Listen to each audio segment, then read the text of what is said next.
তো বিয়ের আগে প্রত্যেকটা মেয়ে ভাবে নিজের একটা সংসার হবে, নিজের সংসারে নিজের মতন করে কাজ করবে, সেরকম আমিও পেয়েছি। ঠাকুরকে পাই, আমিও সেরকমই সংসার পেয়েছি। আমি বিয়ের পর থেকে আসার পর থেকে আমার কিছু বলে দিতে হয় না, এরকম করতে হয় না, আমি নিজের মতন করি আমার সংসারটা অল্প অল্প করে গুছিয়ে নিচ্ছি। এই দেখে আমার শাশুড়ি মাও খুবই খুশি যে আমি নিজের মতন করে সবটা করতে পারছি। আমি বিয়ের আগে না এত কিছু করতে পারতাম না, তো এখন সব কিছুই প্রায় শিখে যাচ্ছি।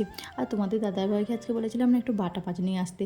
বাটা মাছটা যেহেতু বাপি বাড়ির সবাই আমি খুবই ভালো পছন্দ করি, সেই মতন মানে বাড়ির সবাই খেতে খুবই ভালোবাসি, কোনো অসুবিধা নাই। আর এইদিকে ছাদেতে কিছু জামা কাপড় মেলা ছিল, ওই জামা কাপড়গুলো তুলে নিয়ে চলে আসলাম।